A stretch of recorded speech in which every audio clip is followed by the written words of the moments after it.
अरे कितना कीमती समय मिला है, कितना कीमती समय मिला है, आप समझ नहीं पा रहे हैं, आप समझ नहीं पा रहे, पछताना पड़ेगा बाद में। थोड़ा समय विश्राम किया जाता है, इसको अभ्यास में डाल लो। कई वर्ष हो गए मध्याह्न में विश्राम नहीं, नींद का नहीं, थोड़ा शरीर अस्वस्थ होने का, लेट जाना फिर बैठ जाना, फिर टहलना, फिर लेट जाना बैठ जाना, नींद का नहीं। रात्रि में 4 घंटे इसको लेटने के लिए देते हैं बस, बीमार स्थिति में। शायद बीमारी ना होती तो पद्मासन में इसको हम विश्राम देते, पर अब पद्मासन लगा नहीं सकते। शरीर सुख आराम त्याग किए बिना भगवत मार्ग में कोई भी विजितात्मा नहीं हो सकता।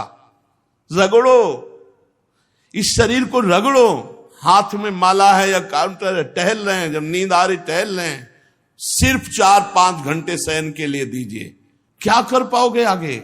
यही अवस्थाएं हैं, नवयुवक अवस्था। इसी पर विजय प्राप्त करो, नींद आदि पर, भोजन पर, नींद पर। जानबूझकर 1-2 दिन भोजन छोड़कर भजन पड़े नहीं रहना, कोई जान न पावे कि आप भोजन नहीं किए। पूरी दिनचर्या ज्यों की त्यों होनी चाहिए। जिद्दी स्वभाव, परमार्थ के पथिक का जिद्दी स्वभाव, आराम त्यागी स्वभाव। और शरीर को जैसा बना लो प्रभु वैसे ही है, इसमें जड़ है, कोई अंतर नहीं पड़ता है।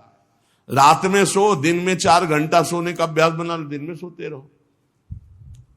अभ्यास है, चाहे जगने का बना लो चाहे सोने का। आधा कवल रोज बढ़ाते चले जाओ, भोजन आते फैलती चली जाएंगी। आधा कवल रोज कम करते चले जाओ। 24 घंटे में 400 ग्राम अन्न से स्वस्थ शरीर का पोषण हो जाएगा और वो क्रियाशील रहेगा। 400 ग्राम अन्न से काहे को बर्बाद कर रहे हो? आते बढ़ाते चले जा रहे हो। इसको कम करो, कम करो। भोजन 400 ग्राम अन्न से काम चल जाएगा। जिसे भगवत प्राप्ति के बिना आप जिया नहीं जा रहा, तब भगवत प्राप्ति होती। ये शरीर सुख आराम के त्यागने की, हमें बहुत समय बर्बाद मत करो, समय बर्बाद मत। भोजन कर रहे हो, नाम जब चल रहा है, अंदर पद चल रहा है, कोई भी भोग तुम्हें नहीं फंसा सकता यदि भगवान नाम चल रहा है। समझ ही नहीं रहे, भगवान नाम नहीं जप करना, बस मन मानी आचरण करना है। बड़ी भारी आवश्यकता है शरीर सुख आराम के मिटाने की साधक को। जीवन भर इसी में लगे रहे, जीवन भर। जब से इस मार्ग में चले तो इसी पर है। नींद और भूख, 2 पर भारी प्रहार रहा है, नींद और भूख। वो भगवान की कृपा से ऐसा, अब तो बहुत भारी रोग से ग्रसित है। लेकिन पीछे मुरारी शरण आए और कहा अल्ट्रासाउंड कराने चलना है, डॉक्टर ने बोला है, तो आज कुछ खाना नहीं। हम कहा आज की बात कर रहे हो? 3-4 दिन से कुछ नहीं गया। जब डॉक्टर वहां देखा तो बोला बाबा पानी पे रहते हो क्या? जो वैसे किया, जानबूझ करके मधुकरी नहीं जाना, 3-4 दिन नहीं पाना। अब देखते हैं भजन कैसे होता है। और यह अभ्यास बचपन से, भूखे रह करके, सर्दी में, गर्मी में, बीमारी में, हर स्थिति में भजन नहीं छूटना, दिनचर्या नहीं छूटने। शयन में जो तुम्हें सुख मिलता है वो तमोगुणी नींद का है। जागृत होकर भजन में अगर समय व्यतीत कर दो, हाँ, जीवन आनंद में। शरीर सुख आराम को नष्ट करने की जरूरत है साधक को। दिन में सोना बंद करो। जो रात्रि में जगते हैं वो सो सकते हैं आधा टाइम। सोने का टाइम 4 घंटे, तो 2 घंटे विश्राम कर लो। और रात्रि में ऐसे सेवाएं करो कि 1-2 घंटा उसमें विश्राम कर लो। 4 घंटे से काम। और जो रात्रि में चैन से सोते हैं, दिन में मत सो। दिन में टहलो, माला लो और अपने ही कमरे में टहलो, बंद करके कमरा, अपने ही अंदर टहलो, खूब नाम जप करो, मंत्र जप करो। देखो कैसा आनंद आता है कि अरे तेरा समय जा रहा है, पता नहीं आगे कौन सा रोग आ जाएगा, कौन सी घटना घट जाएगी, तू भजन करने लायक रहे या ना रहे। आज भजन कर लेगा तो कल, बता रहे हैं ना, हर समय मन उत्साहित रहता है। तभी हम कह रहे कि भजन करोगे तो मरते दम तक तुम्हारा उत्साह नष्ट नहीं होगा, उत्साह संपन्न। कितना आनंद रहता है मन से भगवत आराधना शुरू हो जाती है, मन से पाठ शुरू हो जाता है, मन से परिक्रमा शुरू हो जाती है। हमें लगना है, आराम शब्द जीवन में नहीं। सीधी बात समझो, जब तक भगवत प्राप्ति नहीं तब तक आराम नहीं। राम काज कीन्हे बिनु मोहि कहां विश्राम। बिल्कुल जिद्दी स्वभाव बनाना पड़ेगा। शरीर आलस्य, प्रमाद, भोग, नाना प्रकार की खान पान सामग्री, तो भगवान कहते फिर मेरी प्राप्ति के लिए विजितात्मा बनो। आराम है, राम काज कीन्हे बिनु मोहि कहां विश्राम। समुद्र पार कर रहे, मैनाक जी प्रकट हो गए, थोड़ा विश्राम कर लो। बोले नहीं, राम काज कीन्हे बिनु मोहि कहां विश्राम। मोहि कहां विश्राम। सेवक सुख चाह, मान भिखारी, व्यसनी धन, शुभ गति व्यभिचारी, कभी नहीं। सर्वभूतात्म भूतात्मा, संपूर्ण प्राणियों के साथ आत्मवत व्यवहार करे, सब में मेरा प्रभु विराजमान है। जैसे हमारे किसी शरीर के अंग में चोट लग जाए तो हमें ही लगती है, ऐसे संपूर्ण चराचर जगत में जब हम किसी को दुखी देखे तो हमारा हृदय दुखी हो जाए। कैसे इसके दुख को, इसे सर्वभूतात्म भूतात्मा कहते हैं। जो योगी होता है वो सबको सुख पहुंचाने की चेष्टा करता है, किसी को भी दुखी देखकर उसका हृदय व्याकुल हो जाता है। साधन में स्वाभाविक प्रवृत्ति नहीं होती, लगाना पड़ता है, इसलिए उद्देश्य दृढ़ रखो। अब हमको इसी जन्म में भगवत प्राप्ति करनी है। हम प्रियालाल की शरण में हैं।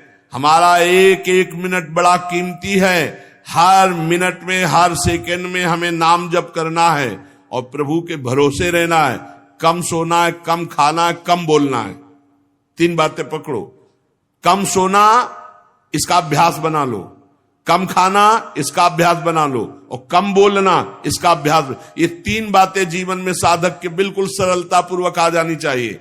मिताहार, मित भाषण और नियमित शयन। शयन से बचो, ये बहुत जहर है। नींद बहुत जहर है।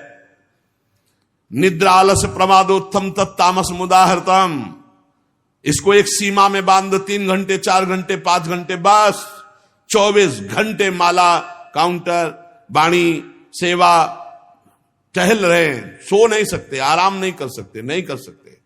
ये अभ्यास बनाओ, तभी आगे बढ़ पाओगे। सत्संग रोज सुनते हो, देखो तुम्हें जो डांट लगती है, तुम्हें बहुत प्यार करते हैं।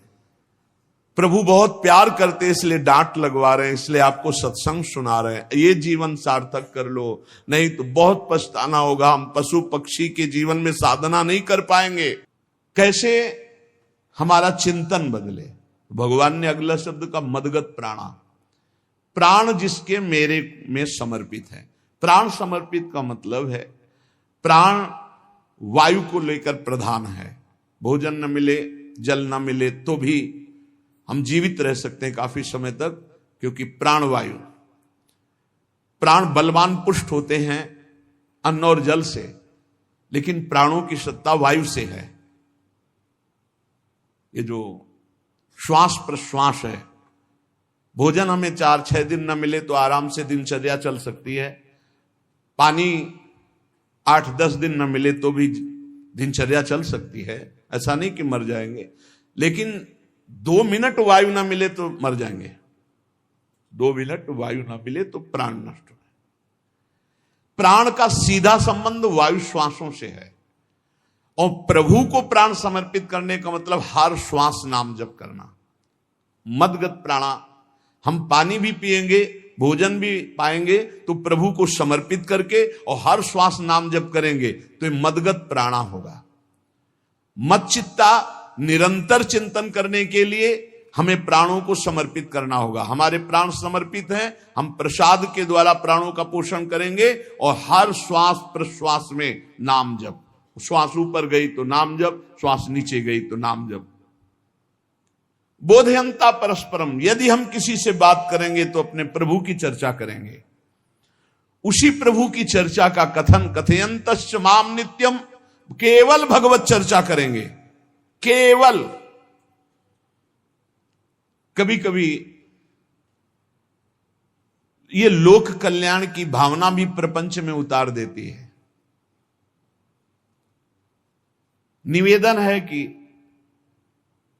यहां कोई लोक वार्ता का प्रश्न लेकर के नावे, एक जगह तो बख्श दो जहां केवल भगवान के संबंध की चर्चा होने दो। श्रीधाम वृंदावन में आप आए हो तो प्रिया प्रीतम की चर्चा का प्रश्न करो, प्रिया प्रीतम की चर्चा सुनो, निहाल हो जाओगे। तुष्यंत च रमंत च, उसी में आनंद और संतोष होता है। भगवत चर्चा हुई और उसी में रमण करे। एक जगह तो रखो जहां तुम केवल प्रभु की चर्चा सुन सकते हो, प्रभु की चर्चा कर सकते हो। प्रपंच का तो बहुत विस्तार है। कथयंत च माम, माम भगवान कह रहे हैं, कथयंत च माम नित्यम तुष्यंत च रमंत च। चलते हैं हम भगवत मार्ग में, फैल जाते हैं फिर दुविधा युक्त संसार प्रपंच में। केवल भगवत चर्चा, कथयंत च माम, भगवान केवलम, केवल माम, मेरा, प्रियालाल किसी और कोई चर्चा नहीं। बार बार बोर्ड लगवा देते हैं, श्यामा श्याम की चर्चा के सिवा यहां कोई चर्चा न की जाए। आपको अगर आशा है कि यहां से कोई काम बनते हैं तो हम पहले आपको बता देते हैं हम असमर्थ हैं, हमारे में कोई सामर्थ्य नहीं है। हम केवल प्रभु की चर्चा करते हैं, प्रभु का नाम जपते हैं, प्रभु के लिए जीवन है, बस इतनी बात है। जो प्रभु में डूबना चाहता है वो आए, स्वागत है। इसके अलावा ना कोई आशीर्वाद, ना कोई तंत्र मंत्र, ना कोई जंतुर, ना किसी भी तरह की कोई ढांढस वृत्ति बना सकते हैं कि जाओ तुम्हारा ये ठीक हो जाए, तुक्का लग जाए, ठीक हो जाए, तुम्हारे भाग्य की बात है। यहां से कोई चमत्कार नहीं, यहां एक ही चमत्कार है, मलिन मन को श्री भगवान में लगा देना, जीवन को जीवन मुक्त अवस्था में पहुंचा देना। निर्विकारता की स्थिति प्राप्त करने के लिए साधु समागम है। भगवान का आदेश है, यदि मुझे अनुभव करना चाहते हो, इसी जन्म में परमानंद की प्राप्ति करना चाहते हो, तो मय्येव मन आदत्स्व मयि बुद्धिम निवेश है। कैसे करोगे? तो भगवान कह रहे मत चित्ता, मेरे में चित्त लगाओ। चित्त कैसे लगेगा? चूंकि हम प्राणों से बहुत प्यार करते, देह प्राण ते प्रिय कचुनाही, इसलिए भगवान को कहना पड़ा प्राण मेरे को समर्पित करो। कैसे समर्पित करें? जो खाओ पियो भगवान को भोग लगा के, और रात दिन नाम जप में, हर श्वास में भगवत चिंतन। अगर वार्ता करनी तो बोधयंता परस्परम कथयंतश्च माम नित्यम, केवल मेरी चर्चा। बड़ा दुर्लभ हो रहा है, भगवत चर्चा होना बड़ा दुर्लभ हो रहा है। भैया ये सब सुनहु भरत भावी प्रबल, बिलख कहो मुनिनाथ, हानि लाभ जीवन मरण जस अपजस विधिहात। जब कर्मों का फल भोगने का आया तो महात्मा जी, और जब पाप कर्म करने जा रहे थे तो पूछ लेते हमसे कि हम पाप कर्म करने जा रहे हैं, आपकी अनुमति है क्या? तब नहीं, तब किसी ना भगवान की याद की, न गुरु की याद की, मनमानी आचरण किए। तो अब भोग आया है, अब भोग लो, उसको भोगना पड़ेगा, वो यहीं मिलेगा तुम्हें। पति पत्नी परिवार संसार मित्र, इन्हीं में सब कलह अशांति मारपीट नाना प्रकार का। अरे पूछो मत। भगवान के चरणों का जब तक आश्रय नहीं लोगे तो यहां का ये प्रेम विवाह, यहां का प्रेम तुम्हें शांति प्रदान नहीं कर सकता। भगवत भाव रखोगे, हर परिस्थिति को शांति पूर्वक निर्वाह। ये जीवन काटना भी एक कला है। मनुष्य जीवन कोई पशु जीवन नहीं है। अगर अध्यात्म नहीं तो आप इसको जी नहीं सकते, आप इस जीवन को नहीं जी सकते। अशांत रहोगे, क्लेशित रहोगे, परेशान रहोगे। जीवन की कला है द्वंद्वों में समता, संपूर्ण जगत में रहते हुए ममता रहित हो जाना, संपूर्ण क्रियाएं करते हुए अहंकार रहित हो जाना, अभी जीवन मुक्तता का आनंद आ जाए। तो मत चित्ता, मदगत प्राणा, बोधयंता परस्परम, कथयंत च माम नित्यम, तुष्यंत च रमंत च। हमारा उद्देश्य भगवत प्राप्ति का है। जो भगवत संबंध से भगवत प्राप्ति करना चाहता है उसके लिए दरबार खुला है, फ्री है, कोई फीस नहीं है, कोई शर्त नहीं है। तुम कौन हो, कहां के हो, कोई मतलब नहीं। आपका केवल संबंध भगवान के संबंध से वार्ता होगी तो यहां हो सकती है। इसलिए सावधानी होकर हमारे समय को निरर्थक ना किया जाए। बहुत कीमती समय, जब प्रश्न होता है तो फिर उस पर चर्चा करनी ही होती है। हमें सिर्फ भगवान का आदेश है, कथयंतश्च माम नित्यम तुष्यंत च रमन्ति च। उसी में संतोष करना, उसी में रमण करना है। हमारा भरण पोषण श्री प्रियाजू से होता है, किसी व्यक्ति से नहीं होता है। हमारे यहां श्री श्यामा श्याम विराजमान है, उनका पूरा जगत है, तुम्हारी बुद्धि में मेड़ है, भेदभाव है, उनके लिए भेदभाव नहीं। सब मम प्रिय, सब मम उपजाए, तो हम अपने स्वामी के अनुसार चलेंगे। सब मेरे प्राणनाथ श्यामा श्याम के जन है, कोई भी हो, इतना ना छोटा ना इतना बड़ा, ना इतना प्रिय ना इतना अप्रिय, सब बराबर है। एक तरफ चाहे गुणात्मा, गुण से युक्त महात्मा, और एक चाहे दुरात्मा, दुर्गुणों से युक्त, दोनों को ऐसे दुलार करके श्री जी की तरफ बढ़ाने वाला मार्ग ये मार्ग यहाँ का है। कथयंत च माम नित्यम तुष्यंत च रमंत च तेषाम सतत युक्ता नाम भजताम प्रीति पूर्वकम। जो सतत प्रेम पूर्वक मेरा भजन करता है, भगवान कह रहे ददामि बुद्धि योगम तम, उसकी बुद्धि का योग मैं करा देता हूं। ये खास बात हुई, लगाने की चेष्टा हमने की मन बुद्धि को, और भगवान आकर मन बुद्धि में विराजमान हो गए। तेषामेवानुकंपार्थ महमज्ञानजं तमहा नास्यात्म्यात्म भावस्थो ज्ञान दीपेन भास्वता। भगवान कृपा करके उसके हृदय में ज्ञान प्रकाशित कर दिया। जब कोई सतत भजन करता है, प्राण प्रभु को समर्पित कर देता है, चित्त प्रभु में लगाए हुए प्रभु की चर्चा, भगवान उसके अंदर ज्ञान प्रकाशित कर देते, तो वो अनात्म भाव जो देह भाव था उसका नाश हुआ और वो भगवत भाव में स्थित हो जाता है। भगवान कह रहे हैं मत चित्तः सर्वदुर्गाणि मत प्रसादात् तरिष्यसि। जब कोई मेरे में चित्त लगाता है तो मेरी कृपा से सारे दुर्गुणों का नाश हो जाता है। महात्मा तो भगवान बनाते हैं। करो सत्य ते साधु समाना, मैं उसे साधु बनाऊं। हमारा कर्तव्य, हमारा चित्त प्रभु में लग जाए। मेरा चिंतन करो, भगवान का आदेश है। बस खास बात है चिंतन। हमारी प्रारंभ से विशेष श्रद्धा इसी बात में रही गुरु शब्द पे, कि रात दिन कोई भी चेतना युक्त क्षण ऐसा ना जाए जिसमें भगवत विमुख होता हो। बस इसी बात की साधना जीवन भर रही। प्रारंभ में गुरुदेव ने कह दिया जब तक चेतना है तुम्हारे में, तो तुम्हारा जागृत अवस्था का चेतना युक्त एक भी क्षण व्यर्थ नहीं जाना चाहे। तो गुरु कृपा से यही प्रयास रहा है कि हमारा एक भी मिनट भगवान से विमुख न जाए। पूर्व में ऐसी स्वभाव वृत्ति बनाई थी कि लोगों को ये शंका होती थी कि ये बोल पाते हैं कि नहीं बोल पाते हैं, अर्थात इनके वाणी है कि नहीं है। मूक, मौन, जटाओं का बोझा, एक वस्त्र, बस शांत। बुलाया गया, घंटा बजा तो पहुंच गए, प्रसाद ली, उसमें एकांत, हर समय मंत्राग। कथा में बैठे हैं, अनुकूल वचन आया तो सुन लिया, नहीं पूरा का पूरा सत्संग ऐसे ही चला गया और हमारा मंत्र चल रहा है, एक क्षण भी मंत्र से बिलग नहीं। हमारा कर्तव्य है केवल चिंतन। चिंतन करोगे तो अभी मुक्त हो, अभी परिणाम में नहीं। अभी हम राधा बोल रहे हैं, अभी प्राण निकले, अभी श्री जी के पास पहुंच जाएंगे। भगवान की कृपा का बल और साधन का तुम्हारा पूरा प्रयास, प्रयत्न, ध्यान रखो, दो से सिद्धि प्राप्त होती है। भगवान की कृपा का बल और आपकी पूरी साधना का प्रयास, प्रयत्न, कायरता नहीं। भगवान की कृपा का बल और तुम्हारा पूरा प्रयास, पूरा प्रयत्न। देखो भगवान की दर्शन वृत्ति हृदय में जागृत हुई ध्रुव जी के पद को लेकर, कामना को लेकर। मैं भगवान का साक्षात्कार करूंगा, उनसे वरदान मांगूंगा कि मुझे सबसे श्रेष्ठ पदवी की प्राप्ति हो। चले, भगवान नारद जी मिले।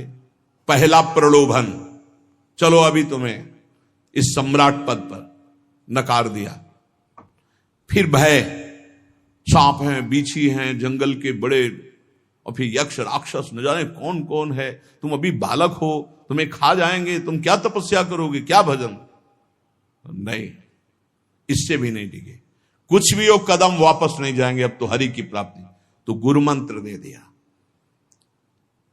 6 महीने बहुत ही देह भाव रहित होकर उच्च कोटि की साधना की। बालक होने पर यही मथुरा में, मधुपुरी में देह भाव रहित होकर के, क्योंकि जंगल में ऐसे ऐसे मच्छर बड़े बड़े ना, एक मच्छर मारे तो पूरा होश खराब हो जाए, पूरी चेतना जागृत।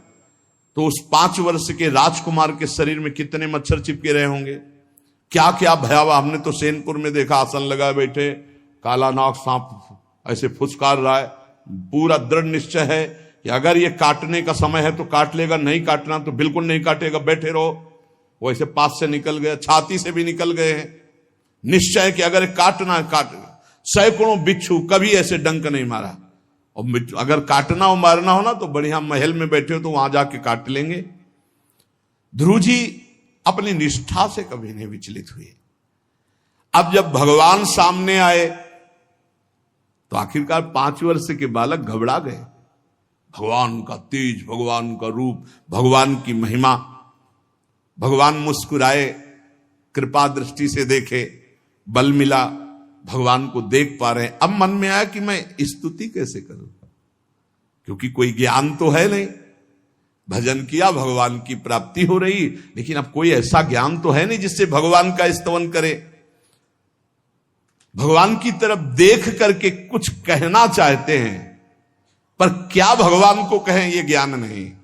तो भगवान ने अपने ज्ञान स्वरूप शंख का ध्रुव जी के कपोल पे स्पर्श करा दिया। जो भगवान कह रहे, ज्ञान तो मेरी कृपा से होता है।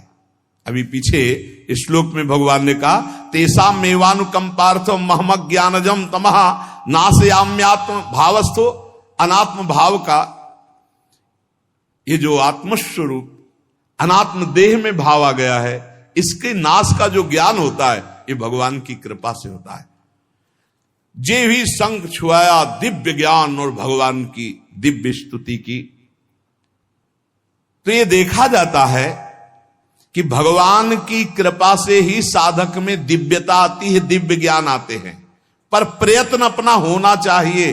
प्रयत्न था तभी तपस्या में आए, नहीं तो प्रलोभन में फंस जाते या भय में डर जाते। ना प्रलोभन में फंसे चक्रवर्ती सम्राट पद देने पर, और ना भय में फंसे कि सांप बीछी और सिंह खा जाएगा, इससे भयभीत नहीं हुए। और प्रयत्न इतनी जोर का किया, आप भागवत में पढ़ लीजिए, देह भाव रहित होकर कितना कठोर तप, 6 महीने में भगवत साक्षात्कार। आत्मबल, भगवत कृपा बल। ये मन है बहुत डराता है, कैसे जिएंगे, बुढ़ापे में कौन सेवा करेगा, क्या दुनिया का प्रपंच खड़ा कर देता है। इसको इसी ज्ञान से काटो, भगवान है ना, भगवान सब करेंगे।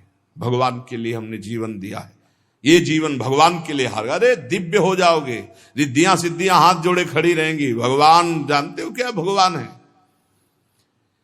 हम एक बार भगवान के नाम पर अपने आप को न्यौछावर तो करके देखें, पर यह अहंकारी जीव मानता नहीं है।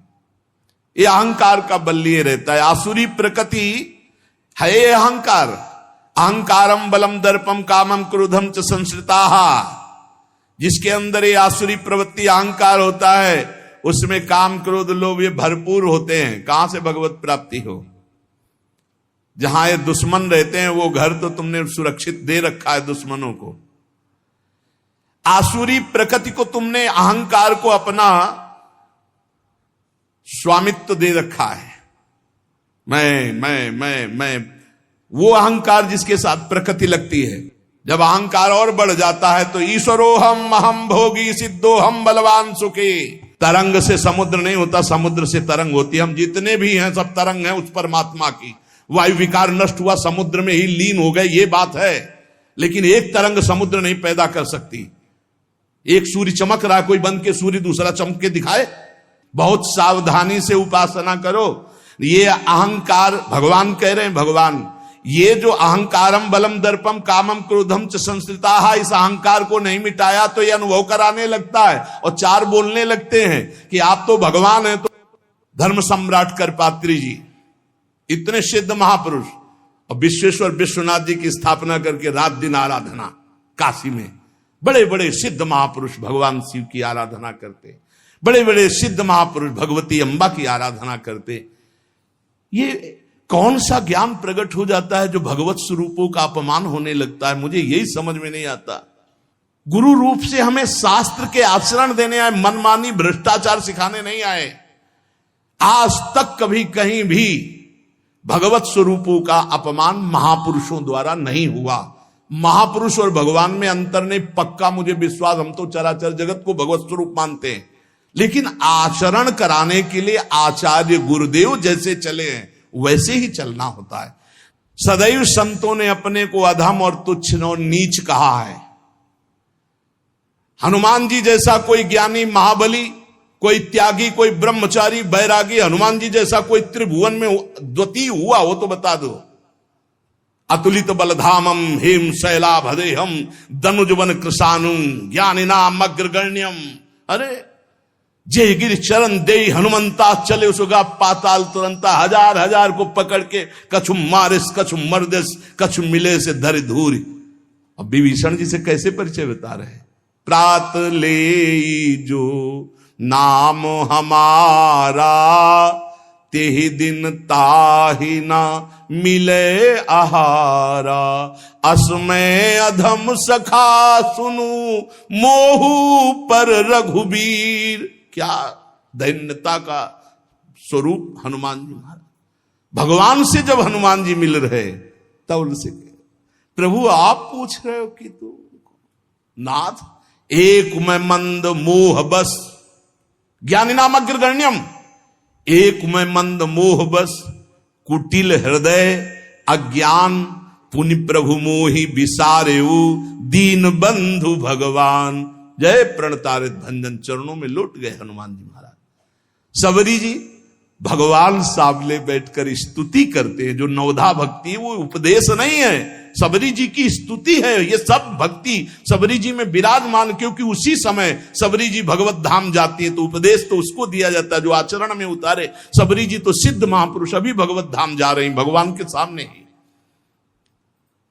वो क्या कहती? अधम ते अधम अधम अति नारी, तीन मह में मति मंद अघार।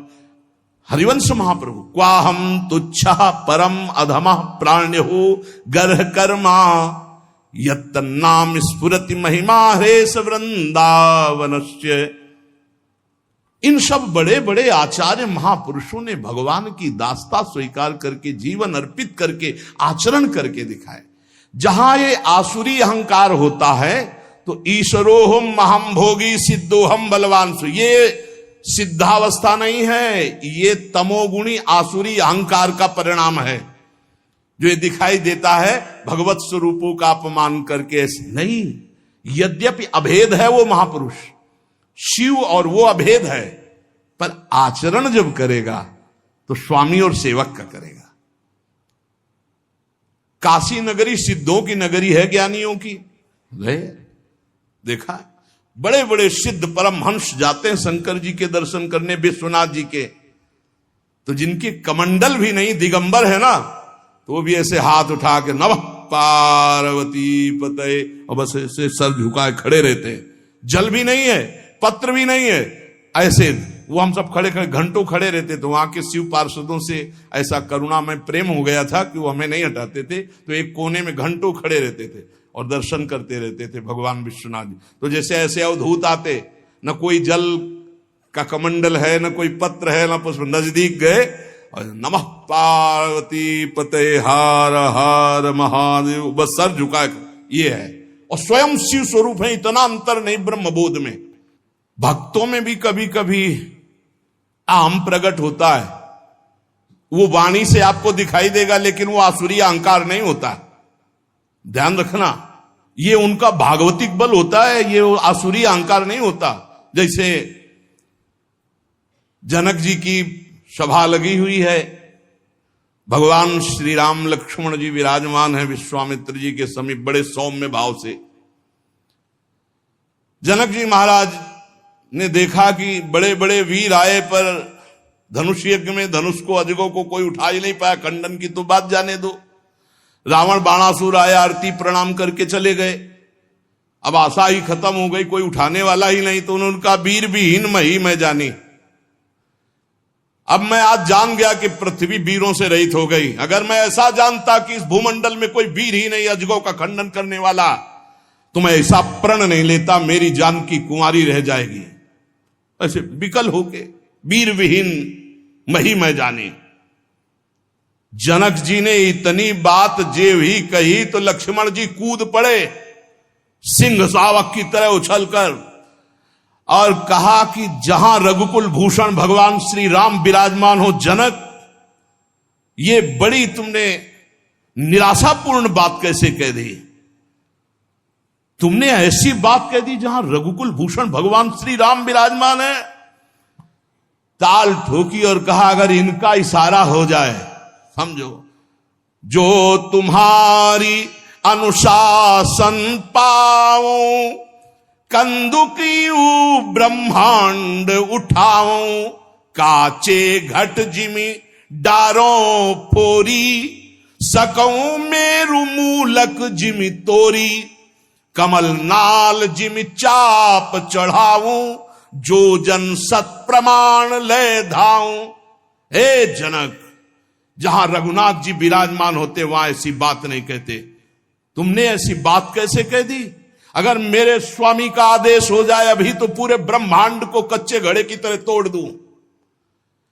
ये अजगौ पुराना 100 योजन एक बार में दौड़ते हुए जाऊं और इसको ऐसे कमल लाल की तरह तोड़ दूं, मेरे स्वामी का आदेश हो। यह अहंकार नहीं है। पहली बात कही, जो तुम्हार अनुशासन पावो, अगर मेरे प्रभु श्री राम की आज्ञा हो जाए। और लक्ष्मण जी ने एक बात और कही कि तोरों छत्रक दंड जिमि तव प्रताप बलनाथ, आज के बाद कभी धनुष स्पर्श नहीं करूंगा यदि मेरी बात झूठी हो जाए। आपके प्रताप से इसे बरसाती छत्ते की तरह तोड़ दूं इस अजगौ को, अगर आपका आदेश हो। तो प्रताप बलनाथ, यह अहंकार नहीं है, यह भक्त का भगवत प्रताप है। दशानन कह रहा है, अरे मुझे क्या भय, तेरी सभा में अगर कोई वीर हो तो मेरा पैर उठा दे, मैं राम जी का एक छोटा सा सेवक हूं। तू मेरे प्रभु को बार बार मनुष्य कह रहा है, मैं जिनका सेवक हूं। तेरी सभा में तू जो अपने सभा बलों के बल पर बलवान होकर कहता है कि ये सब आहार है, तो मैं उनका एक छोटा सा दूत हूं। अगर कोई मेरा पैर उठा दे तो जानकी जी को राम जी हार जाएंगे, वापस चले जाएंगे। राम प्रताप सुमिरपन रूपा। सभा में पैर हाहाकार मच गया। जब स्वयं दशानन उठा तो मारा घूसा, 4 मुकुट राम जी के चरणों में गए। राम जी के चरणों में झुक, तब तेर बचेगा, मेरे चरणों में झुकने से नहीं। कोई उठा नहीं पाया। ये अंगत का अहंकार नहीं, ये भक्त का भगवत प्रताप होता है। राम प्रताप सुमेरी परण रूपा। राम प्रताप हरिवंश प्रताप ही जानत है, हरिवंश प्रबोध प्रमाणत है, हरिवंश सर्वस्व है तिनके, सुख संपत्ति दंपति जो जिनके। लक्ष्मण जी कह रहे, सकौ मेरु मूलक जिम तोरी, जैसे मूली तोड़ दिया जाता 4 लाख योजन का सोने का पहाड़ सुमेरु, ऐसे उखाड़ के तोड़ के फेंक दूं। भगवान अपार सामर्थ्यशाली, और जो भगवान में चित्त जोड़े अपार सामर्थ्यशाली। हम लोग कभी कभी अहंकार और प्रताप के भेद को नहीं समझ पाते। महापुरुषों में अहंकार नहीं होता, वो भगवत प्रताप होता है। जो आसुरी अहंकार है वो तो भगवान की शरणागति से नष्ट हो जाता है। भगवान का प्रताप भक्तों के जीवन में उदय होता है। भगवान बहुत कृपालु हैं, बड़ी करुणा की है, अपना मार्ग हमें देने के लिए सत्संग दे रहे हैं। कथन श्रवण का सौभाग्य मिला है। इसी जन्म में हमें भगवत प्राप्ति करनी है। अपार बलशाली माया को परास्त करने का बल केवल भगवान की कृपा से प्राप्त होता है। इसलिए नाम जप करो, भगवत लीला गायन गुणगान करो, और भगवान से प्रार्थना करो कि मेरा अहंकार आपके चरणों में समर्पित हो जाए। सारा दोष इसी अहंकार का है। ये संस्कृति मूल शूल प्रद नाना, सकल शोक दायक अभिमाना, ताते करें कृपा निधि दूरी, सेवक पर ममता अति भूरी। हमारे ऊपर बहुत प्यार है प्रभु का, हम उस प्यार के बल से अहंकार को प्रभु के चरणों में समर्पित करके इसी जन्म में जीवन मुक्त हो जाए। शेष चर्चा आगे। श्री राधा वल्लभ लाल की जय।